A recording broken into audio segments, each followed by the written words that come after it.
Ya, Salam Elohim Bisem Hamasya. Materi kita pada saat ini yaitu gelar Kurios atau Tuhan bagi Kristus. Tampaknya penerjemahan kata Tuhan dari kata Yunani atau Kurios banyak yang masih mempertanyakan, yang biasanya dari kalangan polemikus Muslim. Ya, misalnya, ya saya sebut namanya Pak Ibnu Kalam yang menyatakan bahwa Tuhan itu sebetulnya di dalam kamus Profesor Muhammad Yamin adalah penyengatan dari kata Tuhan.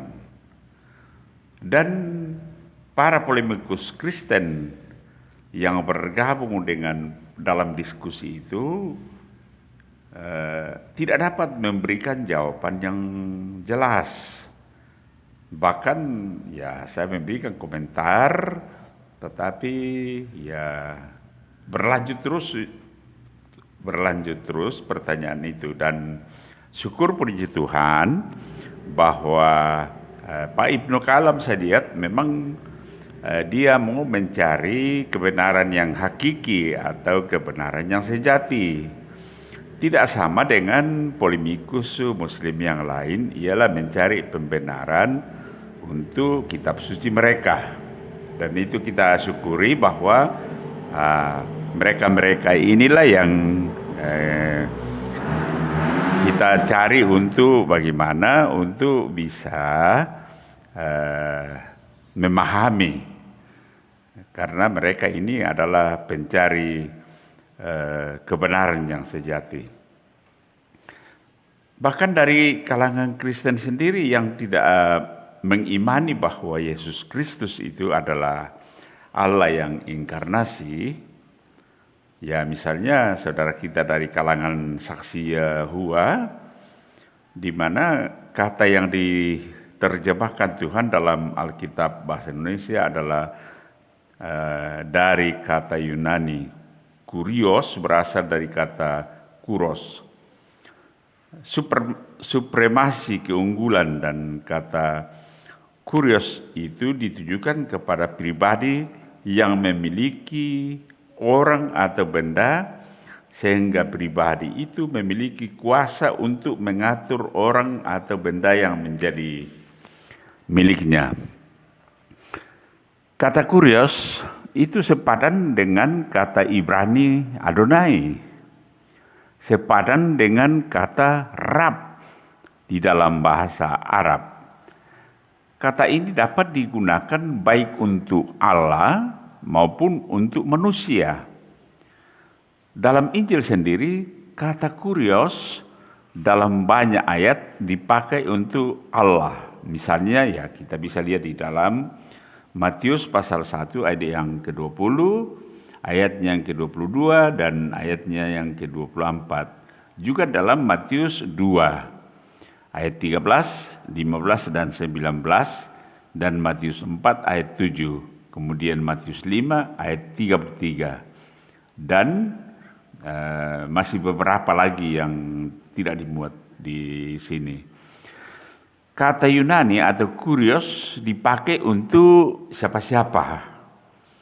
Ya, yang pertama ialah pemilik yang mempunyai harta benda majikan atau induk semang, dan hamba, pelayan budak. Yang kedua, penguasa tertinggi, raja yang berkuasa, ya misalnya pembesar Kaisar Romawi. Itu disebut juga kurios. Yang ketiga adalah juga untuk ilah-ilah. Yang keempat, gelar kehormatan terutama bagi atasan. Yang kelima, panggilan dari seorang anak kepada ayahnya. Yang keenam ialah panggilan bagi seorang yang bermartabat tinggi dan memiliki otoritas. Dan yang ketujuh Allah. Jadi panggilan untuk Allah sebagai Tuhan tertinggi dan penguasa alam semesta. Biasanya merujuk kepada terjemahan kata Ibrani, YHWH, yang oleh orang-orang Yahudi selalu diucapkan Adonai. Ya, jadi YHWH itu tidak pernah diucapkan oleh orang Yahudi dan diganti oleh Adonai. Di dalam bahasa Yunani Septuaginta dengan menggunakan kata sandang, kurios. Kata kurios dipakai di dalam artian Tuhan, dalam hal ini YHWH Sang Pencipta, sebagai berikut. Satu, ialah bahwa kurios Sabaoth, Tuhan semesta alam, Tuhan panglima pasukan. Di dalam Septuaginta 1 Samuel 15 ayat 2. Adonai Sefaot. Yang kedua, Kurios Pantokrator, Tuhan yang Maha Kuasa. Itu bisa kita lihat di dalam 2 Korintus 6 ayat 18. Juga bisa kita lihat di dalam Wahyu 11 ayat 17 dan Septuaginta 2 Samuel 7 ayat 8. Kemudian Adonai Sefaot. Yang ketiga ialah Kurionton,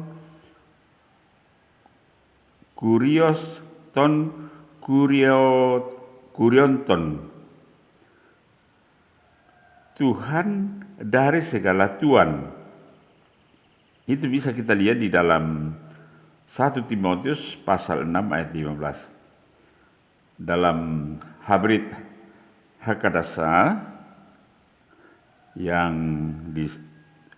berbunyi Adonai Adonom. Yang keempat ialah Kurano Kaiges Kurios, Tuhan atas langit dan bumi. Kita bisa lihat di dalam Kisah Para Rasul 17 ayat 24, Matius 11 ayat 25, Lukas 10 ayat 21. Dalam Habrit Hakadasa, Adon Hasa Maim Arets. Jadi penerjemahan ayat ini yang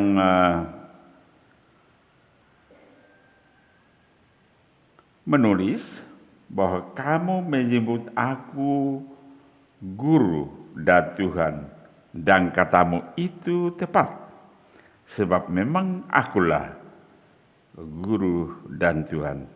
Terutama dalam kaitan iman kita kepadanya, bahwa Yesus Kristus adalah Allah yang inkarnasi ke bumi, merendahkan dirinya atau mengosongkan dirinya, atau kenosis, untuk suatu misi keselamatan kepada umat manusia.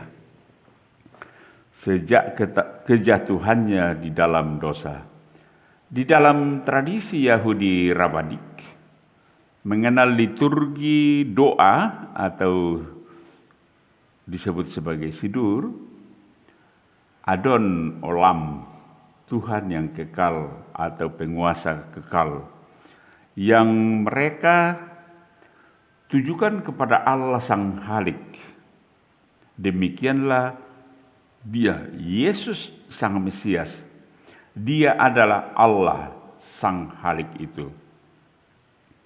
Alkitab menyatakan bahwa Sang Firman, Sang Pencipta, Tuhan yang berkuasa. Kita lihat di dalam Yohanes 1 ayat 1 sampai 3. Pada ayat yang pertama, pada mulanya adalah firman-firman itu bersama-sama dengan Allah, dan firman itu adalah Allah. Kemudian yang ayat yang kedua, ia pada mulanya bersama-sama dengan Allah. Kemudian pada ayat yang ketiga, segala sesuatu dijadikan oleh Dia, dan tanpa Dia tidak ada suatu pun yang telah jadi dari segala yang telah dijadikan. Yohanes 1 ayat 1 menyatakan Yesus Sang Firman adalah Allah. Selanjutnya dalam Yohanes 1 ayat 3 jelas dikatakan bahwa Yesus Sang Firman itu adalah pencipta. Segala sesuatu dijadikan oleh Dia, dan tanpa Dia tidak ada suatu pun yang telah jadi dari segala yang telah dijadikan. Kemudian bagaimana gelar didaskalos atau sebagai guru bagi Kristus?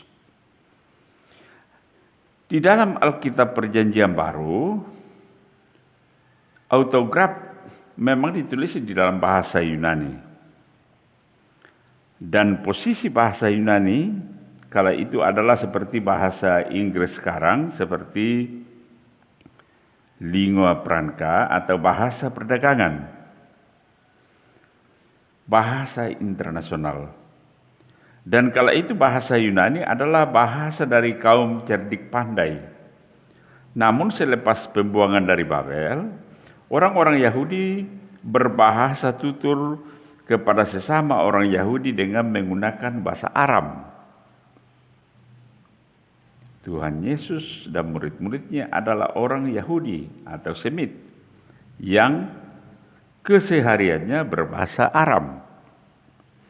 Maka kalau kita membayangkan kala itu percakapannya di dalam bahasa Aram, dan bagaimana Yohanes 13 ayat 13 di dalam bahasa Aram, ya kita baca kembali naskahnya. Di dalam ayat ini kita menyoroti kata Raban. Raban secara harafiah guru kami, yang merupakan terjemahan dari kata Yunani didaskalos, guru atau pengajar. Gelar Raban ini merujuk kepada seorang guru Taurat atau guru besar. Kita ingat beberapa kali Tuhan Yesus dipanggil dengan Rabuni. Dan itu kita bisa lihat di dalam Markus 10 ayat 51 dan Yohanes 20 ayat 16. Yang merupakan kata yang berhubungan dengan kata Ibrani, Rabi. Gelar Raban kala itu adalah suatu gelar yang lebih tinggi dari Rabi, secara harafiah, guruku.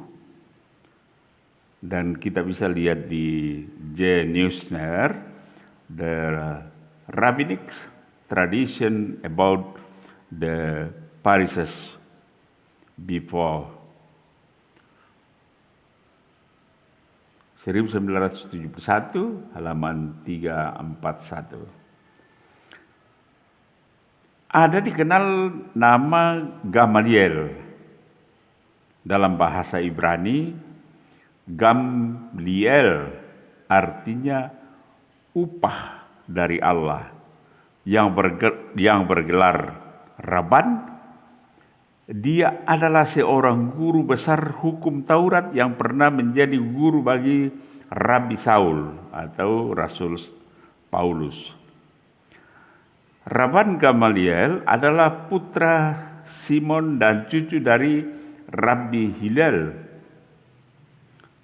Gamaliel ini adalah doktor ilmu hukum dan anggota Sanhedrin atau Mahkamah Agama Yahudi. Namanya dengan gelar yang lebih panjang adalah Rabban Gamliel Hasekhen, guru besar tertua Gamaliel. Ia dari sayap golongan liberal Parisi Dan kita baca pengakuan Rabi Saul sebagai berikut. Kita bisa lihat di dalam Kisah Para Rasul 22 ayat 3. Aku adalah orang Yahudi, lahir di Tarsus di tanah Kilikia, tetapi dibesarkan di kota ini, dididik dengan teliti di bawah pimpinan Gamaliel dalam hukum nenek moyang kita, sehingga aku menjadi seorang yang giat bekerja bagi Allah, sama seperti kamu semua pada waktu ini. Berdasarkan Keluaran 16 ayat 22, di dalam tradisi Yahudi rabbinik, seorang ketua mahkamah agama Yahudi atau Sanhedrin disebut dengan gelar Nase, guru dari Rabi Saul, yaitu Rabban Gamaliel, tercatat sebagai ketua dari Sanhedrin dalam kurun waktu tahun 30 sampai 50 Masehi. Maka Rabban Gamaliel adalah seorang Nesi Haedah atau pimpinan jemaat. Walaupun bahasa Ibrani kala itu menurut para sejarawan hanyalah sebagai bahasa liturgis atau bahasa untuk beribadah di sinagoge dan bait Allah, namun tidak menutup kemungkinan bahwa Tuhan Yesus dan para muridnya berbicara atau bercakap-cakap di dalam bahasa Ibrani, atau setidaknya menggunakan istilah Ibrani untuk kata-kata tertentu. Nah, bagaimana kata dalam naskah autograf bahasa Yunani, didaskalos atau guru atau mengajar, diterjemahkan dalam bahasa Ibrani? Mari kita baca kembali di dalam Habrit Hasadah bahwa menurut translate interlinear atem atau kalian, korim kalian memanggil, dan kepadaku moreh atau guru, pengajar atau penunjuk jalan, pe adon dan Tuhan, pe hayat taptem dan kalian itu benar, aser yang di Bartem kalian katakan ki, sebab anihu akulah dia. Menarik di dalam Habrit Hakadasah yang menerjemahkan kata didaskalos, guru pengajar itu, dengan kata Ibrani moreh, secara harafiah penunjuk jalan. Kata moreh itu sorehnya atau akar kata yara, artinya menunjukkan, dan dari kata yara terbentuk pola kata Torah atau hukum Taurat, sehingga kata Torah itu sendiri bermakna petunjuk, pengajaran di dalam bahasa Ibrani modern. Kata moreh atau morah digunakan dalam artian secara umum untuk berbagai macam ilmu, yang artinya guru atau teacher, instruktur, edukator. Tuhan Yesus selain disebut dengan gelar Rabi, yaitu seorang pengajar Taurat, ia juga digelar moreh, yang juga berkaitan dengan kata Torah atau hukum Taurat. Mazmur 32 ayat 8. Aku hendak mengajar dan menunjukkan kepadamu jalan yang harus kau tempuh. Aku hendak memberi nasihat, mataku tertuju kepadamu.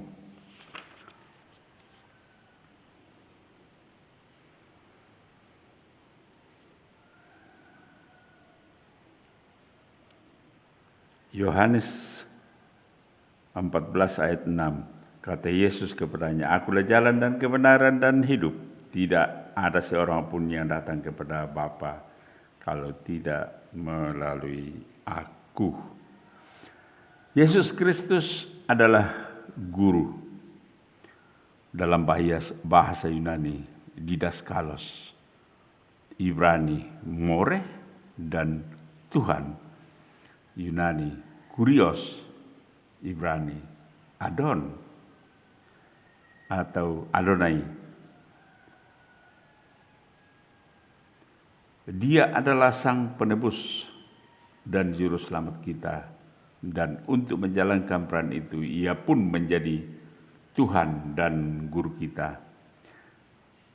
Dialah guru atau didaskalos atau moreh kita, guru dan pembimbing kita di dalam segala kebenaran dan peraturan yang dibutuhkan sebagai seorang rabi yang mewahyukan kehendak Allah kepada kita. Dia adalah Tuhan atau Kurios atau Adonai kita, penguasa dan pemilik kita yang berwenang dan berkuasa atas kita. Maka seharusnya lah para murid Kristus memanggilnya sebagai guru dan Tuhan, bukan sekedar pujian, melainkan karena dia memang benar adalah guru dan Tuhan kita, bukan karena terpaksa, melainkan dengan senang hati, karena dia benar-benar membuktikan gelar-gelar yang dikenakannya. Demikianlah secara singkat saya uraikan, yaitu menyangkut gelar Kurios atau Tuhan bagi Tuhan kita Yesus Kristus, dan juga sebagai didaskalos atau pengajar. Sehingga kalau ada pertanyaan-pertanyaan dari saudara kita, dari polemikus khususnya Muslim, maka sudah kita bisa menjawab. Dan akhirnya saya sampaikan Salam Aleichem, Bisem Hamasea. Terima kasih.